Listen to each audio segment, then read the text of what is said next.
हम लोग मिल रहे हैं इसलिए कि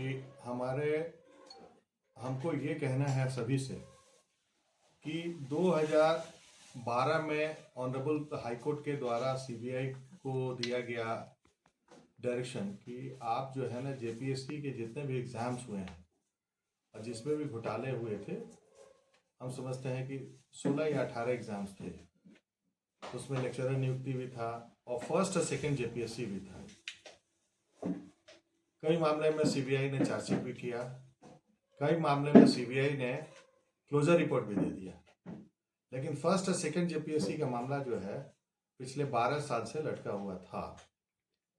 फर्स्ट जेपीएससी में इन्होंने चार्जशीट सबमिट किया 39 लोगों के खिलाफ, जिसमें 20 जो है डिप्टी कलेक्टर हैं और बाकी स्टाफ और जो लोग जो है कॉपी एग्जामिन किए थे या चेयरमैन जेपीएससी उस समय के या मेंबर जेपीएससी।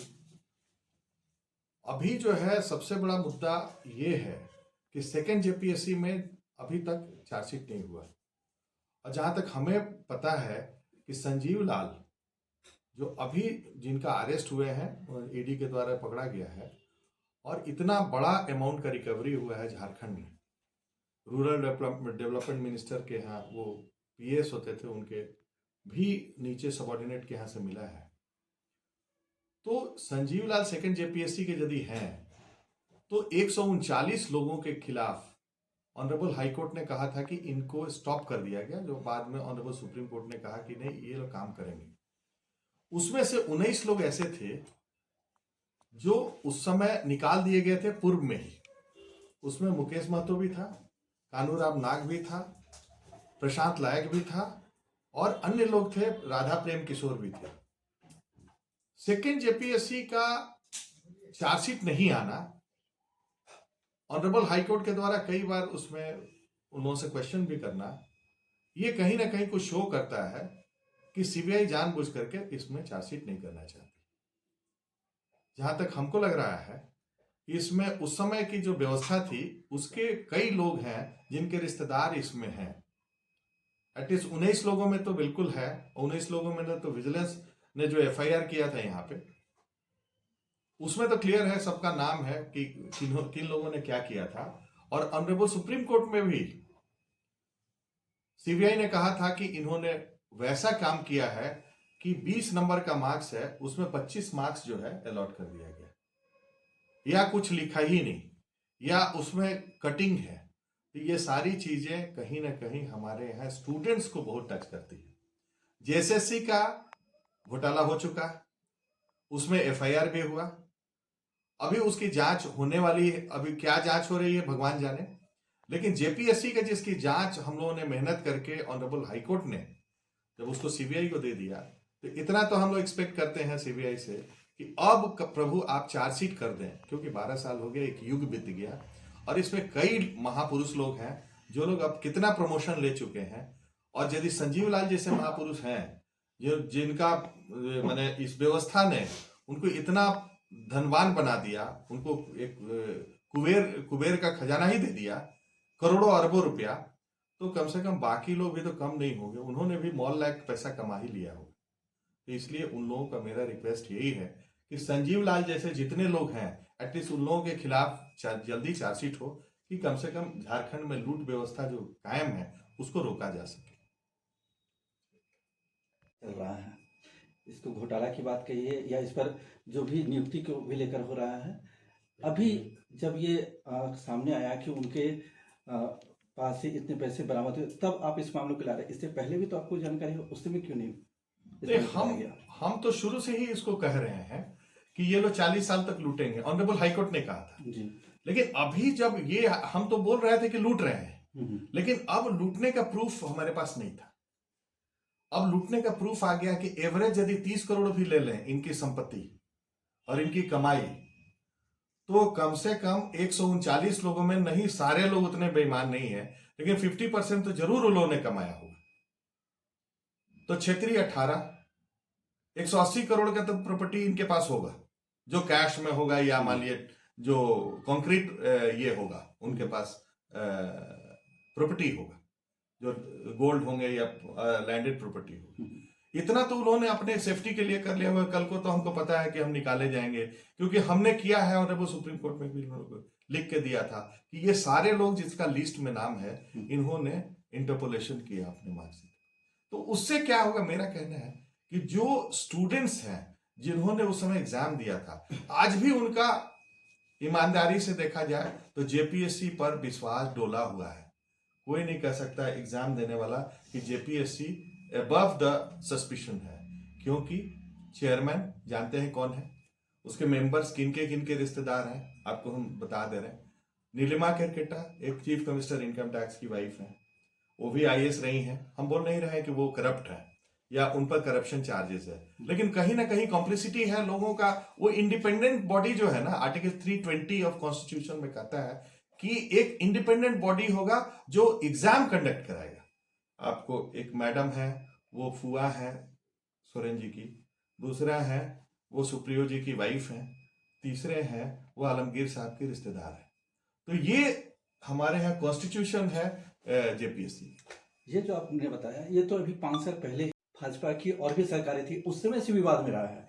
तो क्या अब तक के जितने अध्यक्ष रहे हैं जेपीएससी के, क्या वो भी इस कटघरे में आ जाते हैं? देखिए, एक आदमी का डेथ हो गया, उसके बारे में बोलना अच्छा नहीं है, लेकिन वो भी अबव द डाउट था उन पर भी।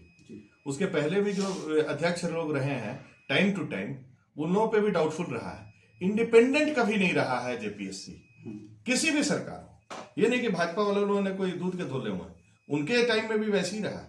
तो भाजपा वालों के टाइम का ही तो देन है ये फर्स्ट और सेकंड जेपीएससी जो है ना, भाजपा वालों का भी देन है।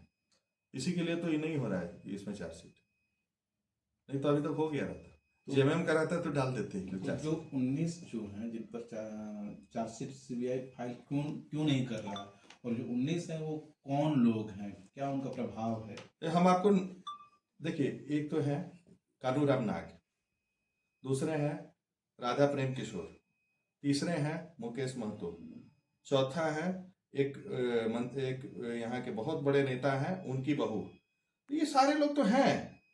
तो इसके चलते हमको लगता है, हम प्रिज्यूम करते हैं, हम मैंने ये नहीं कह सकते कि इसी के चलते नहीं कर रही है चार्जशीट, लेकिन ऐसा लगता है कि इन्हीं लोगों के चलते चार्जशीट नहीं होता। क्या अनियमितता था सर उसमें? बीएससी के एग्जाम्स को कंडक्ट करने के टाइम में कि इन्होंने भाई भतीजावाद किया। जो उस समय के मेंबर थे, उन्होंने अपने बेटी और बेटा का अपॉइंट कराया।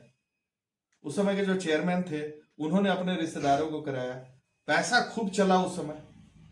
हम लोगों ने एनफोर्समेंट डायरेक्टोरेट को भी, पिटिशनर ने और अन्य लोगों ने चिट्ठी लिखा है कि इसको भी हुजूर टेकअप किया जाए। ये टेकअप करें आप, तो चूंकि बाकी केसेस को भी टेकअप, इसको भी टेकअप कर लिया जाए।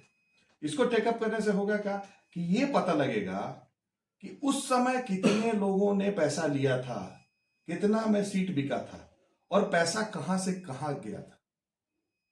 बिना पैसा लिए हुए तो कोई करेगा नहीं, केवल रिश्तेदारी में हो ऐसा हो नहीं सकता। तो कौन कौन सा कंसिडरेशन था, रिलेशन कंसिडरेशन था, पैसा कंसिडरेशन था, क्या था, ये तो जांच कर ले। और एफआईआर तो उस समय हुआ था, इवन इसने आपको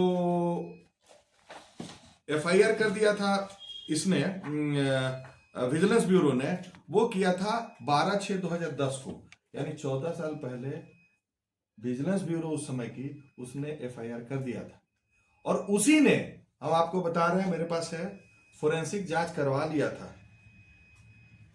फोरेंसिक जांच हो गया था उस समय ही इसके द्वारा, विजिलेंस ब्यूरो के द्वारा।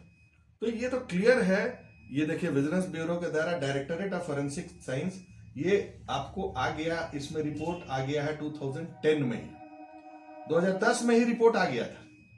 यदि 2010 में यदि रिपोर्ट आ गया था, तो ये 12-14 साल नौकरी कैसे कर लिए?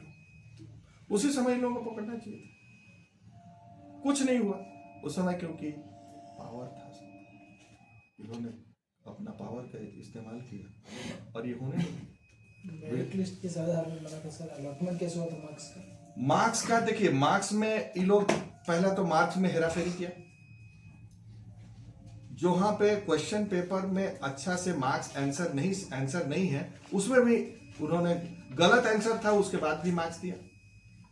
जो उस समय के जो ये किए थे, उसको कॉपी जांचे थे, उनके द्वारा भी करप्शन किया गया।